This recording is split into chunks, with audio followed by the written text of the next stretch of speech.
لیکن اگر وہ بغیر پاسپورٹ کے یعنی بغیر احرام کے اس ملک میں اس اسپرچول ٹیریٹوری میں جائے گا تو اللہ کے نزدیک اس کی انٹری مقبول نہیں ہے. اللہ تعالیٰ اس کی اس انٹری کو قبول نہیں کرے گا.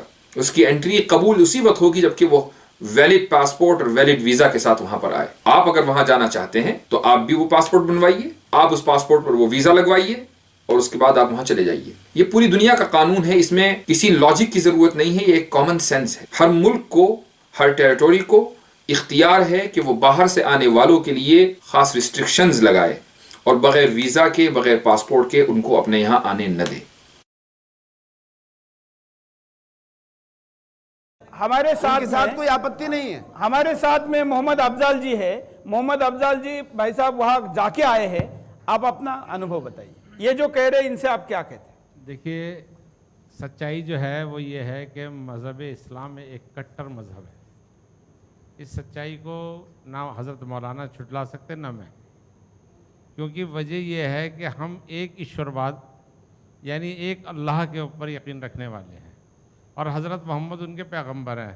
حضرت مولانا نے یہ نہیں بتایا جب فتح مکہ ہو گیا اور حج ہو گئی تو آخری حج جو حضور صلی اللہ علیہ وسلم نے کی تھی, اس کے بعد یہ رول کہہ دیا تھا کہ پہلے جو ہے نا سبھی طرح کے لوگ آیا کرتے تھے اس سے پہلے, اور وہاں پہ الگ الگ طریقے سے طواف کرتے تھے, اپنے اپنے طریقے سے. کچھ لوگ کپڑے پہنتے تھے, کچھ بنا کپڑوں کے بھی طواف کرتے تھے.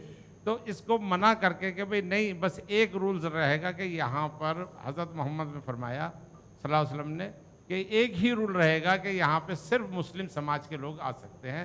جو اسلام قبول کر لیا جس نے, وہ اس جگہ آ سکتے ہیں اور کوئی نہیں آ سکتا. سچائی یہی ہے. اگر اسلام کو میں مانتا ہوں, کٹر نہیں ہوں, اسلام اگر ہم کٹر نہیں ہیں تو پھر دوسرے مذہب کے ماننے والوں کو وہاں انٹری ہونی چاہیے. سنیے, یہ نہیں ہے. اس کا مطلب کیا ہے کہ ہم لوگ کٹر ہیں.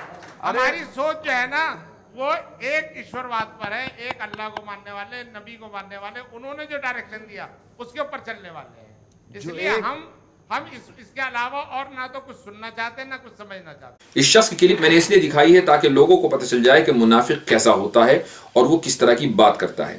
یہ شخص مسلم راشٹریہ منچ جو کہ RSS کا ایک ونگ ہے اس کا صدر ہے, اور مسلمانوں میں RSS کے نظریات اور اس کی فلسفی کو پھیلانے کے لیے اس کو پیسے ملتے ہیں. یہ شخص الزام لگا رہا ہے کہ اسلام ایک سخت گیر اور کٹرتا پھیلانے والا مذہب ہے. دراصل ان لوگوں کو اسلام بہت سخت گیر اور کٹر لگتا ہے جو ڈسپلن کے عادی نہیں ہوتے. اسلام ایک کٹر مذہب نہیں ہے بلکہ ایک ڈسپلن والا مذہب ہے, اور اگر کسی کو ڈسپلن دیکھنا ہو تو ہماری مسجدوں میں کسی وقت بھی آ جائے. ہم اپنی مسجدوں میں دن میں 5 مرتبہ جمع ہوتے ہیں اور وہاں کھڑے ہو کر وہ صرف 5 منٹ کے لیے دیکھیں کہ کس ڈسپلن کے ساتھ ہم اپنی عبادت کرتے ہیں. ایک قبلے کی طرف, ایک ڈائریکشن کی طرف, ایک آدمی کے پیچھے کھڑے ہو کر نماز پڑھتے ہیں, ایک ساتھ کھڑے ہوتے ہیں, ایک ساتھ جھکتے ہیں اور ایک ساتھ سجدہ کرتے ہیں اور ایک ہی چیز پڑھتے ہیں. اس ڈسپلن کے ساتھ ہر روز دن میں 5 مرتبہ ہم اپنے اللہ کے سامنے حاضر ہوتے ہیں. اسلام اس طرح کے ڈسپلن کو اپنے ماننے والوں کے لیے پسند کرتا ہے. ہاں, کچھ مسلمان ایسے ہیں جو اس ڈسپلن کو فالو نہیں کرتے. اس کا مطلب یہ نہیں ہے کہ اسلام میں کمی ہے بلکہ وہ ان مسلمانوں میں کمی ہے. اب اگر اس ڈسپلن کو دیکھ کر کوئی یہ سمجھے کہ اسلام میں کٹرتا ہے, یہ اسلام ایک سخت گیر مذہب ہے, تو یہ اس کی غلطی ہے. آپ دنیا کے کسی بھی ترقی یافتہ ملک میں چلے جائیے, آپ ویسٹرن کنٹریز میں چلے جائیے جہاں پہ لا اینڈ آرڈر کا نظام ہے, وہاں خوب ڈسپلن ہے. آپ سڑک کے اوپر چلیں گے تو اسپیڈ لمٹ فالو کریں گے. آپ کو اگر پولیس والا پکڑے گا تو آپ اس کے ہاتھ میں 50 کا نوٹ نہیں تھمائیں گے رشوت کے لیے. ایسے ملکوں میں جب ہم لوگ جاتے ہیں اور ہم اپنے ہندوستان کی کرپشن کا حال دیکھتے ہیں اور سوچتے ہیں کہ اگر سڑک پر ہمیں کوئی پولیس والا پکڑ لیتا ہے تو ہم آرام سے 100 روپے دے کر کسی بھی جرم سے بچ سکتے ہیں, جب ہم اس صورتحال کا ان ویسٹرن کنٹریز سے یا ترقی یافتہ ملکوں سے کمپیریزن کرتے ہیں تو ہمیں لگتا ہے کہ ان ملکوں میں بہت سخت گیری ہے. ہمیں لگتا ہے کہ وہ ملک بہت کٹر ہیں جو بہت زیادہ اسٹرکٹ لا فالو کرتے ہیں, بہت زیادہ اسٹرکٹلی لا کو انفورس کرتے ہیں. لیکن چونکہ ہم ایک کرپٹ ماحول سے آئے ہیں, ہم ایسے ماحول سے نکلے ہیں جہاں ہمیں عادت ہے کرپشن کرنے کی اور کرپشن پھیلانے کی, اس لیے ہم ان ملکوں کو کٹر کہتے ہیں. جبکہ ریالٹی یہ ہے, حقیقت یہ ہے کہ وہ ملک ڈسپلنڈ ہیں. یہی فرق ہے. جب آپ اس ماحول سے نکلیں گے, اپنے آپ کو ڈسپلن بنائیں گے تو اسلام آپ کو ڈسپلن مذہب لگے گا. لیکن اگر آپ کرپٹ ماحول کا حصہ رہیں گے جہاں ڈسپلن نام کی کوئی چیز نہیں ہے, تو آپ کو ہر وہ جگہ اور ہر وہ کانسیپٹ اور ہر وہ فلسفی اور آئیڈیالوجی کہ جس کے اندر ذرا بھی ڈسپلن ہے, آپ کو وہ چیز کٹر لگے گی اور آپ کے لیے اس چیز کو قبول کرنا مشکل ہوگا. تو دراصل پرابلم اسلام میں نہیں ہے بلکہ اس مینٹالٹی میں ہے جو اسلام کے اوپر اعتراض کرتی ہے۔ آر ایس ایس مسلمانوں کس طریقے کے نظریات پھیلا رہی ہے اور وہ بھی مسلم ناموں کے ذریعے۔ اگر اس کا آپ کو اندازہ لگانا ہے تو محمد افضال کی اس کلپ کو دیکھیے اور اندازہ لگائیے کہ آر ایس ایس جیسی فاشسٹ تنظیم نے کچھ مسلمانوں کو چند ٹکوں میں کس طریقے سے خرید لیا ہے۔ میرا سوال یہ ہے کہ کیا اللہ کے سوا تم حضرت محمد کو خدا کی شرینی میں رکھ سکتے ہو؟ نہیں رکھ سکتے۔ حضرت محمد کو نعوذ باللہ خدا بنا سکتے ہو؟ نہیں بنا سکتے۔ یہی کٹرواد ہے ہمارا، کٹرواد ہے، یہی کٹرواد ہے اور اس کو ماننا پڑے گا۔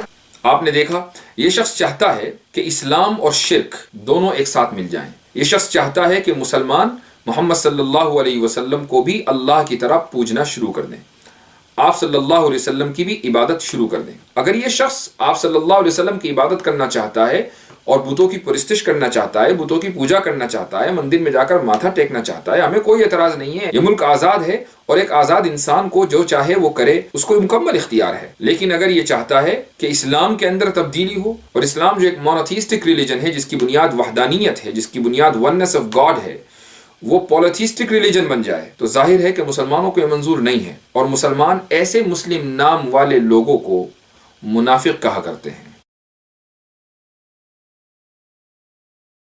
انہوں نے ساہس کیا سچ بتانے کا۔ ہاں کافر ہے، ان کو دوست مت بناؤ، وہ تمہارا شترو ہیں، یا قرآن کا آدیش ہے، ہر مسلم کو ہے۔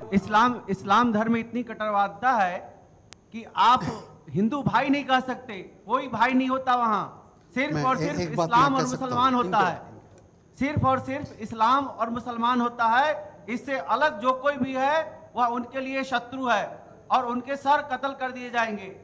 آپ نے دیکھا کہ کس طریقے سے سدرشن نیوز لوگوں میں نفرت پھیلا رہا ہے۔ اس طریقے کے لوگوں کو اپنے چینل کے اوپر بلا کر ان کے منہ سے زہر اگلوایا جا رہا ہے۔ یہ لوگ میڈیا کے ذریعے امن پسند ہندوؤں کو گمراہ کر رہے ہیں۔ ظاہر ہے کہ ایک عام انسان جو اسلام کے بارے میں کچھ نہیں جانتا، جب ایسے لوگوں سے اس طریقے کی گفتگو سنے گا تو اس کے دل میں مسلمانوں کے خلاف نفرت کا آنا ایک فطری چیز ہے۔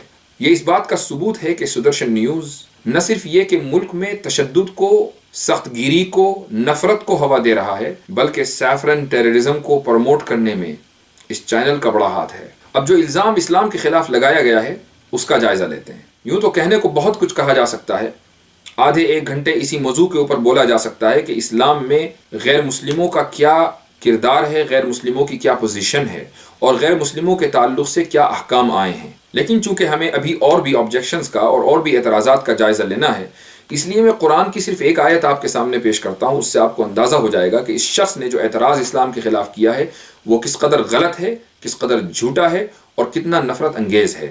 قرآن کی سورہ نمبر 60 ورس نمبر 8 میں اللہ سبحانہ و تعالیٰ مسلمانوں کو یہ حکم دیتے ہیں، اللہ نے تمہیں اے مسلمانوں کبھی اس بات سے منع نہیں کیا ہے کہ تم ان غیر مسلموں کے ساتھ حسن سلوک کرو اور انصاف کا معاملہ کرو جنہوں نے تمہیں تمہارے گھر سے نہیں نکالا اور تم پر ظلم نہیں کیا۔ اللہ تعالیٰ تو انصاف کرنے والوں کو پسند کرتا ہے۔ اس آیت میں اللہ تعالیٰ نے خود مسلمانوں کو حکم دیا ہے کہ وہ غیر مسلموں کے ساتھ امن کے ساتھ رہیں، غیر مسلموں کے تعلق سے وہ انصاف کا دامن تھامے رکھیں اور انصاف کو سوسائٹی کے اندر پروموٹ کریں، اس لیے کہ اللہ تعالیٰ انصاف کو پسند کرنے والا ہے۔ اگر یہ آیت یہاں موجود ہے، اگر چیپٹر نمبر 60 میں اللہ نے مسلمانوں کو حکم دیا ہے کہ غیر مسلموں کے ساتھ حسن سلوک کرنا ہے، تو یہ کیسے ممکن ہے کہ اللہ دوسری صورتوں میں اور دوسری جگہوں پر مسلمانوں کو حکم دے کہ وہ غیر مسلموں کا سر کاٹ دیں، غیر مسلموں کو قتل کر دیں اور ملک میں بدامنی پھیلائیں؟ یہ ناممکن ہے۔ ہاں، کچھ آیتیں ایسی ہیں جس کو غلط طریقے سے کوٹ کیا جاتا ہے اور غلط طریقے سے سمجھا جاتا ہے، ان آیتوں کا بھی ہم آگے چل کر ضرور جائزہ لیں گے۔ ہم لوگ کافر ہیں، کافر پھر آپ کے لیے قرآن کے انسار سبھی کافر ہیں۔ خوش رہیے۔ میں آپ کا سوال، ایک منٹ آپ کے پاس آتے ہیں، آپ کا سوال۔ یہ بھی ایک بہت پرانا اعتراض ہے اور بہت سے لوگوں کے ذہن میں یہ بات آتی ہے کہ کیوں مسلمان غیر مسلموں کو کافر کہتے ہیں، اور ان کو ایسا لگتا ہے کہ کافر کوئی گالی ہے۔ حالانکہ ایسا نہیں ہے، بلکہ کافر عربی زبان کا ایک لفظ ہے اور اس کے معنی آتے ہیں انکار کرنے والا، اس کے معنی آتے ہیں ریجیکٹ کرنے والا۔ تو وہ لوگ جو اسلام کے پیغام کا انکار کرتے ہیں، جو اسلام کے پیغام کو ریجیکٹ کرتے ہیں، ان کو اسلام کافر کہتا ہے، چونکہ اس کے معنی ریجیکٹ کرنے والے کے ہیں۔ دنیا کے سارے مسلمان ہندوازم کی فلسفی اور اس کے میسج کو ریجیکٹ کرتے ہیں، یعنی اس میں بلیو نہیں کرتے، وہ کرسچینٹی میں بلیو نہیں کرتے، وہ جوڈائزم میں بلیو نہیں کرتے، وہ بدھزم میں بلیو نہیں کرتے. اگر یہ سب لوگ عربی میں مسلمانوں کو کافر کہنا چاہیں تو کافر کہیں، شوق سے کہیں، ہمیں کوئی اعتراض نہیں ہے، اس لیے کہ ہم آپ کے مذہب کو نہیں مانتے، آپ ہمارے مذہب کو نہیں مانتے.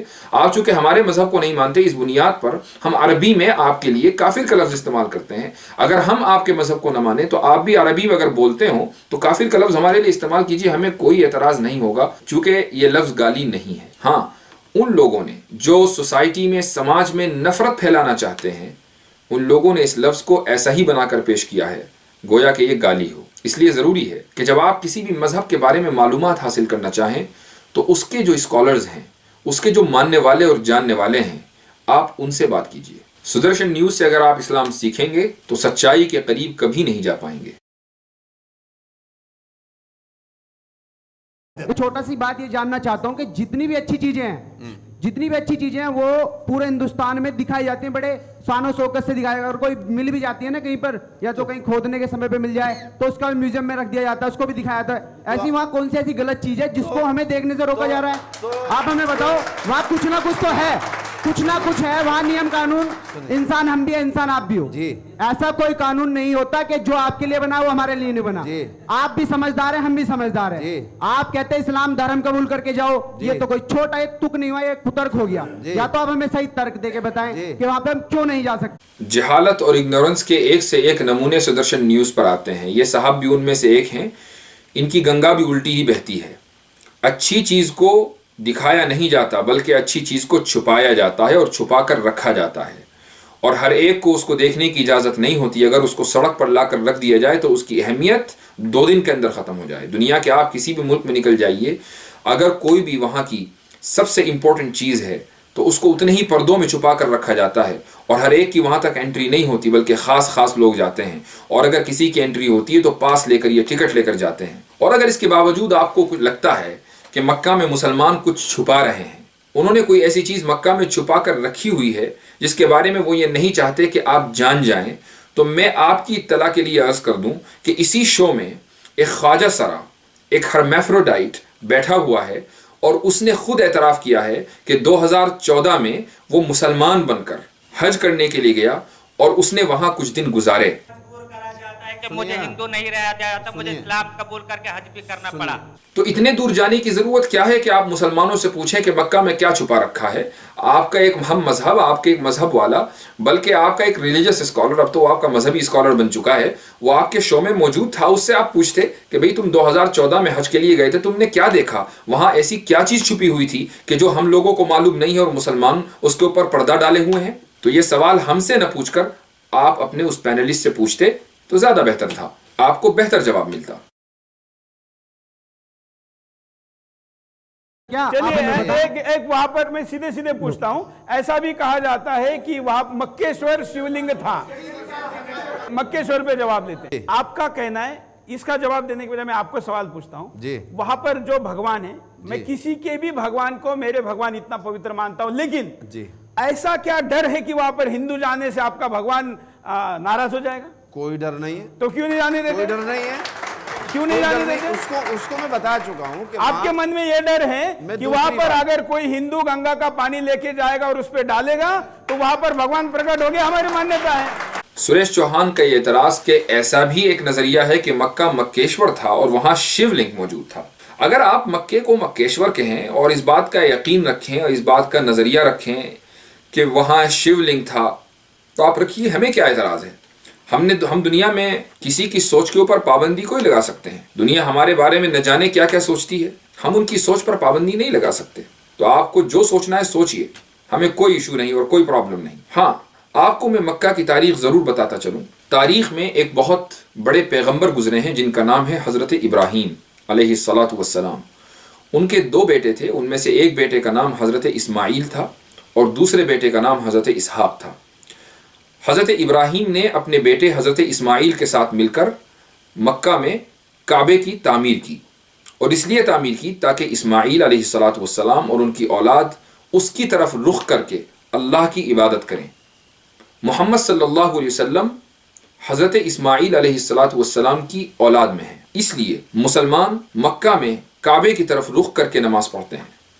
لیکن پھر ہوا یوں کہ جب کعبے کی تعمیر ہو گئی اور حضرت اسماعیل کی اولاد کعبے کی طرف رخ کر کے نماز پڑھنے لگی اور اللہ کی عبادت کرنے لگی، تو ایک عرصے کے بعد ان لوگوں کے عقیدے میں خرابی پیدا ہونی شروع ہوئی، اور اس کی وجہ یہ ہوئی کہ ان میں سے کچھ لوگ مکے سے باہر نکلے اور جب واپس آئے تو دوسرے ملکوں کے نظریات اور ان کی فلسفی اور آئیڈیالوجی لے کر آئے۔ انہوں نے آ کر بتایا کہ ہم ایسی جگہوں سے آ رہے ہیں کہ جہاں لوگوں نے آئیڈلز اور بت رکھے ہوئے ہیں اور وہ ان کی عبادت کر رہے ہیں، تو کیوں نہ ہم بھی اسی طریقے سے عبادت کریں۔ اور اس طریقے سے مکہ میں لوگوں نے بت پرستی شروع کر دی۔ وہ کعبہ کہ جہاں آج مسلمان جس کی طرف رخ کر کے نماز پڑھتے ہیں، اس میں 360 بت رکھے ہوئے تھے، اور ان 360 بتوں کی عبادت ہوتی تھی، ان کی پوجا کی جاتی تھی۔ اس طریقے سے کئی سو سال تک آئیڈل ورشپرز کا، بت پرستوں کا مسلمانوں کی اس مقدس جگہ کے اوپر قبضہ رہا ہے، یہاں تک جب محمد صلی اللہ علیہ وسلم نے نبوت کا اعلان کیا اور لوگوں کو ایک اللہ کی عبادت کی دعوت دی، تو 13 سال تک محمد صلی اللہ علیہ وسلم پر ظلم کیا گیا، یہاں تک کہ ان کو مجبور کیا گیا کہ وہ اپنے اس شہر کو چھوڑ کر چلے جائیں۔ 8 سال وہ اپنے شہر سے دور رہے، یہاں تک کہ جب وہ اپنے شہر میں آئے تو اس طریقے سے آئے، نہ کوئی جنگ ہوئی، نہ کوئی خون گرا، نہ کوئی بدامنی پھیلی، نہ کوئی فساد برپا ہوا، نہ تلواریں نکلیں، بلکہ ہر طرف امن کا اعلان کر دیا گیا، اور مکے کی میجورٹی پاپولیشن کنورٹ ہو کر مسلمان ہوئی، اور اس طریقے سے ان لوگوں کی گھر واپسی ہوئی ہزاروں سال کے بعد، اور یوں بت پرستی سے کعبے کو پاک کیا گیا۔ یہ کعبے کی مختصر سی تاریخ ہے۔ اس کا مطلب یہ ہے کہ کعبہ اوریجنلی مسلمانوں کا تھا، کعبہ اوریجنلی حضرت اسماعیل علیہ السلام کے لیے کی اولاد کے لیے حضرت ابراہیم علیہ السلام نے تعمیر کیا تھا، تاکہ اس کی طرف رخ کر کے اللہ کی عبادت کریں، نہ کہ اس لیے کہ کچھ لوگ وہاں پر بت رکھ دیں۔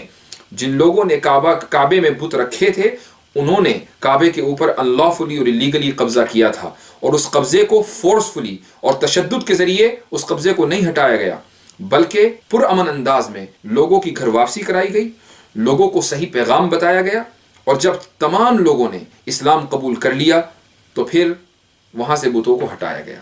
اگر تھوڑی دیر کے لیے ہم مان لیں کہ مسلمانوں نے انجسٹلی، انلافلی آپ کے مقدس علاقوں کے اوپر، ہندوؤں کی کچھ مقدس مقامات کے اوپر قبضہ کر کے اپنی مسجدیں بنا لی ہیں، اول تو یہ بات صحیح نہیں ہے، لیکن اگر تھوڑی دیر کے لیے مان لیا جائے کہ ایسا ہوا ہے اور آپ ان مقدس جگہوں کو واپس لینا چاہتے ہیں، تو جس طریقے سے مسلمانوں نے ایک دنیا کو راہ دکھائی ہے کہ کیسے پرامن طور پر ہم اپنی مقدس جگہوں کو واپس لے سکتے ہیں، تو آپ بھی اس پرامن طریقے پر چلیے۔ کون تشدد پر آپ کو ابھار رہا ہے؟ اور آج کے اس دور میں جہاں ہر ملک میں قانون کی بالادستی ہے، اگر آپ اپنی پراپرٹی واپس لینا چاہتے ہیں تو اس کا سب سے اچھا طریقہ یہ ہے کہ آپ کورٹ جائیے، کورٹ میں کیس کیجئے، اور اس کے بعد کوشش کیجئے کہ آپ کورٹ کا کیس جیت جائیں۔ سپریم کورٹ کے اندر بابری مسجد کا کیس ہے، اگر سپریم کورٹ مسلمانوں کے خلاف اور ہندوؤں کے حق میں بابری مسجد کا فیصلہ کر دیتی ہے تو مسلم کمیونٹی کو کیا اعتراض ہے؟ ہم تو چاہتے ہیں کہ اس مسئلے کا پرامن حل نکلے۔ اس لیے اپنے دل کو خوش کرنے کے لیے اگر آپ مکے کو مکیشور اور وہاں پر موجود حجر اسود کو شیو لنگ کہیں تو کہتے رہیے، ہمیں اس پر کوئی اعتراض نہیں ہے، اور نہ ہی ہم آپ کے ذہن اور آپ کے دماغ کو پابند بنا سکتے ہیں۔